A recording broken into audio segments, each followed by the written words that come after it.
epic fantasy drama Outlander concluded its 5th season recently, which many say might be its best season yet. Well, I think it was.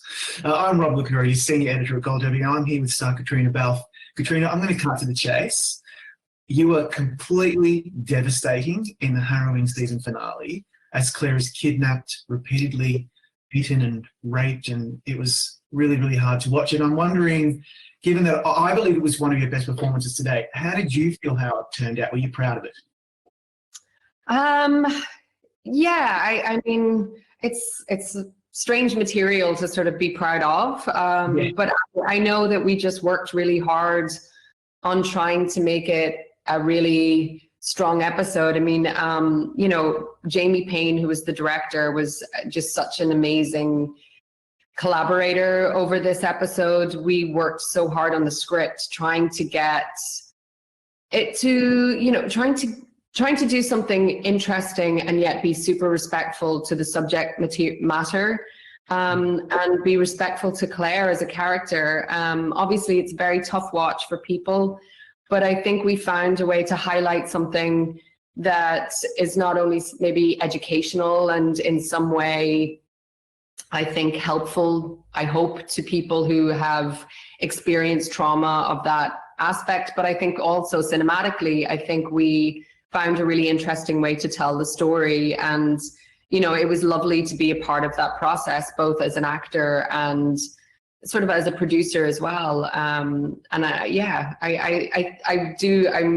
very proud of the episode, I think. Yeah, I mean, I was going to raise this later, but we might as well just kind of deal with it now, because the show gets criticised from time to time about how it deals with or portrays sexual violence. And I'm sure you're asked about this a lot, but if we turn that narrative around, I mean, we're dealing with a period in history where this was a really common thing that happened to women. And I think there are some positives to be taken out of the way the show tries to tackle those things. What are your thoughts on how it does bring domestic and sexual violence to light? Well, today, 1 in 6 women will either experience an attempted or a complete rape. Mm-hmm. So sexual violence is not only something that happened frequently back then, it happens with just a horrible frequency right now. And, you know, for us, yes, it is in the books and it's sort of part of the story of what happens. And, you know, I think you have a female writer who explores what are the consequences of sexual violence, what happens to people, how do they recover, how do families recover? And, you know, this is something that Diana returns to, but also we should be asking those questions. And for us, I mean, I understand some of the criticism and we hear it, but I think for us, we really try with each time that it happens to find something that we can explore that is going to put out something positive there. So in this instance, we really wanted to explore the idea of disassociation. And I think it was also so important to show that Claire sometimes gets lauded or held up as this strong female character. And I wanted to show that this can happen to anybody, and also everyone responds in a different way, and the psychological coping mechanisms are different for every single person.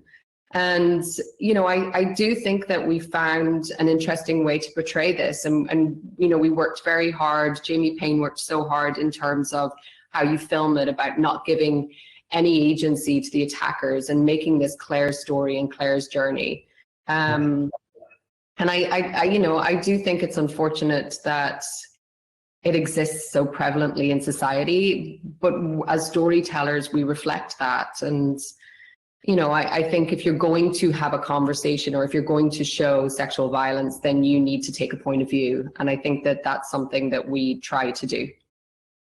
Yeah, I agree. And I think you do it quite authentically. And you touched on how the show attempted to portray how a lot of victims dissociate and distance themselves from the horrors that are being inflicted upon them. We entered that dreamscape Thanksgiving dinner in the 60s. Talk us through how that came about and what it was like to film those particular scenes in that house, and how beautifully it came across in the actual episode. Yeah, I mean, Matt came up with this idea, which was really interesting, but it took a long time for us to get it right. You know, there was a danger that I think in earlier drafts that we got lost in this idea of like, oh, how cool it is to have all of the characters in the 60s. And for me, it was always so important to remember why we were doing it, that it was a psychological coping mechanism for Claire. And so originally we had a lot of dialogue for Claire, and I wanted to strip all of that back. And I wanted her, the only things for her to say during that time are no and Jamie, because I feel like that is the only thing that she is expressing that fits in both places. And, you know, we worked really closely. Again, Jamie Payne was amazing with coming up of a visual language. And, you know, we talked about different artists, and he mentioned, and he brought in a lot of imagery from Gregory Crewdson, who's this incredible photographer who everything is very surreal. And I think that that's what we wanted to keep. It's this idea of, this is a construct of Claire's mind, and she's trying to hold together this kind of safe space for herself, but the reality of what's happening keeps bleeding in, and you never want the audience to sort of just forget that the reason you're here is because something as horrible is happening somewhere else. And then shooting it was really, you know, it was really interesting. I mean, the set was incredible. You know, everyone else was sort of having this really fun day. You know, they were all in their 60s clothes, and everyone looked amazing. But for me, it was, you know, it was very much, I was kind of staying away and trying to stay in this very sensory place, because I feel like that's what it was, to try and keep this idea of a dream, or just this kind of not reality happening. Yeah, it absolutely came across, because it was very otherworldly like. But thinking more about the scenes in the 18th century when she's in that horrible situation, what strategies are you employing as a performer to prepare you for the physical and emotional toll that it must take on you day in, day out when you're actually performing those scenes? You know, it's a multitude of things. You know, you do an awful lot of research, but also for me, it's really about, I use music a lot with work, you know, and finding music that brings you to a certain place in yourself and trying to stay there. You know, I think it was also, you know, such a credit to the guys, because they had such a horrible job to do. And Ned Dennehy is just such a wonderful actor and such a wonderful guy, playing such a horrible character. But, you know, with Outlander, I always feel that everything conspires to sort of help you, you know, whether it's the terrible weather or where we are, and you're really shooting in quite rough conditions, and everything just feels very real, I suppose, and because of that. You know, you're not really in a studio setting where they've created this dark place. You're like in a forest, you're lying in the wet, you're lying in the mud. And I've been able to use all of that and just put it into your work is just so good. But it's weird. These kind of scenes, I think you just have to give yourself up to it and just allow the circumstances around to inform what you're doing. You know, I like to try and leave everything as organic and react as much just in the moment and as organically as I can, instead of planning everything out to the nth degree. Yeah. I put out a call to your show's fans on Twitter the other day, and I received so many responses for like really interesting questions they might have. One in particular I really liked, and I know you've probably talked about this before, but Jiminy Stack wants to know how you became a producer on this season, and how did it come about, and how did it affect your ability to have more influence on the show? How did it come about? Well, I've been chapping on that door for a little while. I think Sam and I are in quite a unique position. We've been on the show, and I've been on that set, you know, every single day pretty much since season one, a little less in the last two seasons. But, you become just so aware of everything that's going on. And, you know, it became apparent to me that there's certain places that I can be of benefit and I could really help out. And, you know, I've always been interested in producing and looking at the broader scope of a production. Maybe it's because I'm a busybody, you know. But you know, we sort of put in a request, and in prior seasons, I don't think they were ready for that. But you know, we had a renegotiation, and part of that was that we both wanted to be producers, and it takes a long time for these things to be worked out, and so it wasn't until this last season that happened. But we didn't really get the approval until right before shooting.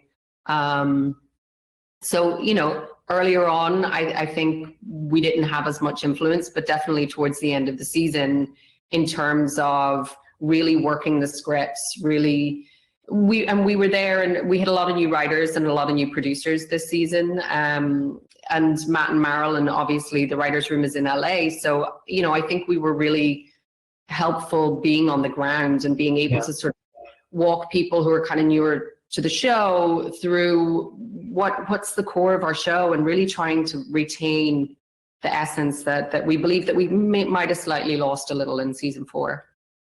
Yeah. I mean, even when you weren't a producer, you're number one on the call sheet. And so that means that you are setting the tone on set. And I hear it a lot from lots of different performers who say X, Y, and Z is number one on the call sheet, really set the tone. How do you set the tone for someone who is one of the co-leads of this show?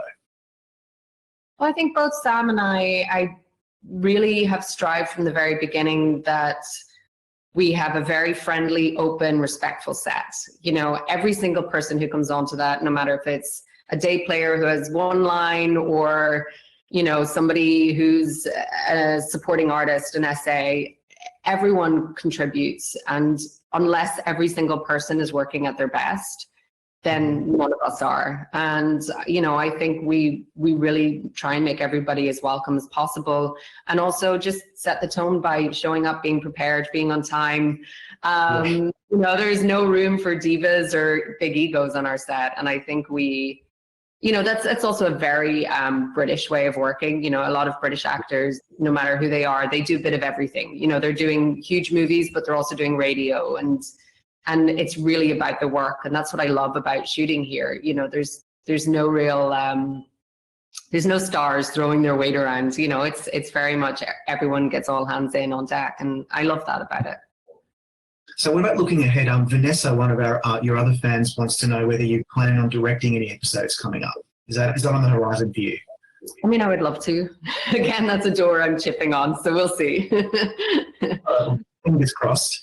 You know, you recently participated in an online discussion where you talked about the gender pay gap and how you renegotiated your contract quite early on. It's quite amazing that a show about a strong, modern, independent woman in an antiquated world, you were fighting for equal pay. I had no idea about this. Can you talk us through what was going on in the early days and how you were able to kind of fight for equal pay?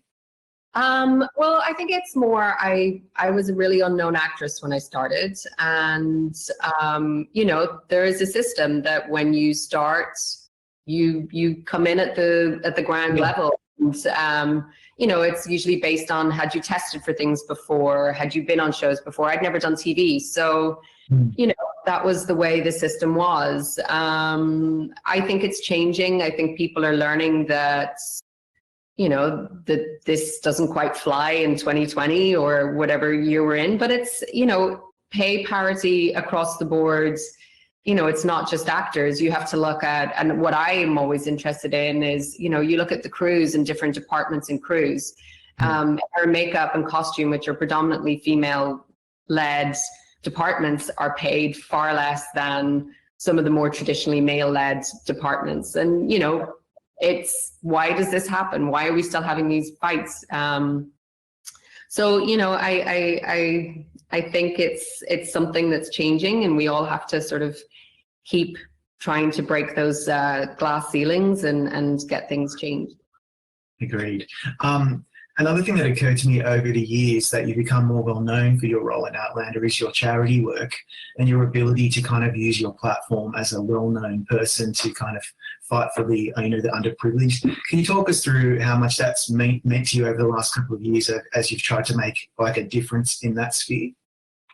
Yeah, being part of this show, it's been one of the most incredible opportunities, I suppose, I've been given. When I was living in LA before I got the show, I used to volunteer locally and be part of different organizations, but I was never part of like a global charity that had a reach. And when I got Outlander, it was really something that was pushed by the fans, because they were like, who can we donate in your honor? And this is such a concept for me, because I'd never been asked anything like that before.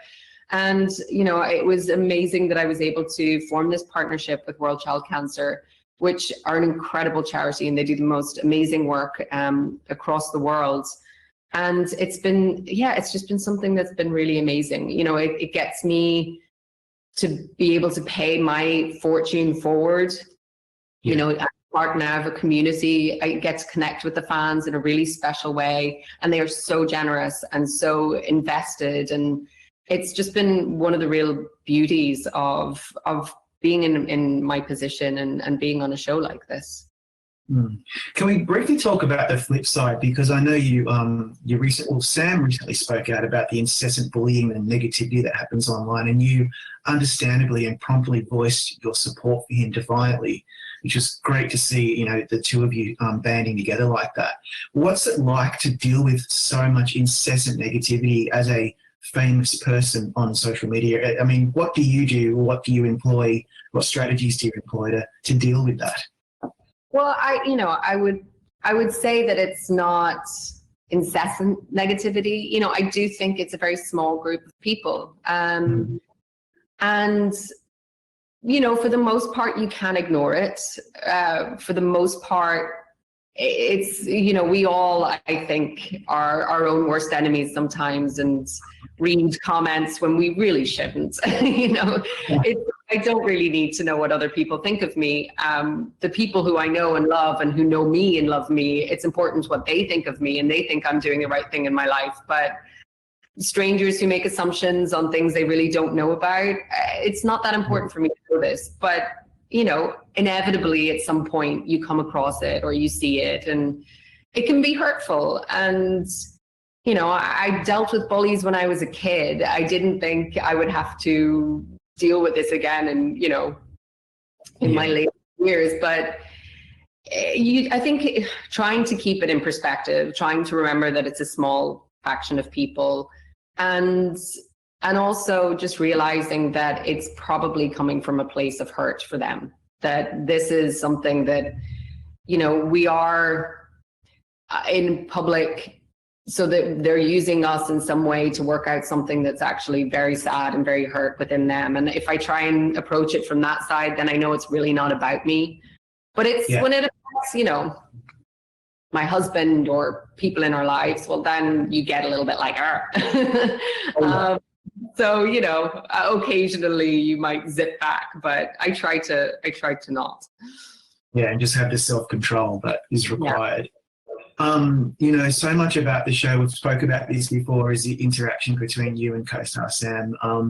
You've both really developed such a great working relationship, and we see it over the screen. You've implied this as well, that in the last season or two, the show has moved a little bit away from the two of you as, the central part of the show, as we bring in new characters, which has been great. But it's been so lovely to see more of Jamie and Claire this season. And I'm just wondering, for you, what is the highlight about working with Sam as an actor and as your co-star? What does he bring to this dynamic that you really love? I mean, I could just slag him off here. It's been such an amazing thing. We clicked instantly, and for whatever reason, he and I we're very different people. But we have a similarity in sort of how we approach certain things in our lives, and definitely how we approach work is both different and very similar. But he gives himself up 100% to Jamie, and he commits, you know, just 100%. And I think, you know, in that regard, we both love to work in that way. Like, he goes for everything just 100%, and he's always just so prepared and committed. And I always know that he has my back as an actor, as a character. You know, I always know that if we're going to do a scene, you're never going to have to question Sam's commitment or his honesty or his truthfulness. And that's something great. I mean, to never have to worry about that ever as an actor. I mean, I know so many actors who were in shows with other people and they didn't get along, and I just can't even imagine what that must feel like. And he's just, you know, I think what he brings is just his heart, and he's got such a big heart as Sam, and obviously Jamie, that's why we all love him so much, is that purity of heart, I suppose. That's nice. Final question, Claire, about Claire, is she's a strong woman. We love her for her spirited nature. She's smart, she's intelligent. There's so much about Claire that we love. Where does she go to from here, in your mind? You're going to obviously play her in season 6. We know what the book says, but have you already started to think about where she could possibly go to from such a horrible low? Well, yeah, and I think the psychology of someone like Claire, who, you know, and I think it really brings us back to that speech at the end where she was like, you know, I'm supposed to be broken by this. I think that that's such an interesting thing to explore, is somebody who has always prided themselves on being so strong. How do they cope with pain and vulnerability and the idea that they don't quite know how to get through this? And, you know, I do think that Claire can sometimes suffer from an inability to accept her own weakness, and you know, weakness as in her vulnerability or her pain or her sort of not being okay. And I think that gives me something really interesting to work with, because I think that Claire doesn't always consciously know what's going on within her, that it has to come out in other ways for her to actually understand it. That's actually, I think, going to be really rich material, at least for me to kind of get my head around. Yeah, we are so looking forward to that. And Caitriona, congratulations on a really strong season 5. Your performance as Claire was pretty amazing, and we have so much more to look forward to watching you and your co-star Sam on our television screens. Thank you so much. Thanks for having me, and thanks for being so supportive as well. Now, everyone go to Gold Derby, make your predictions, maybe for Outlander if you want. And while you're here, click subscribe. We have lots of contender chats, just like this one with Caitriona.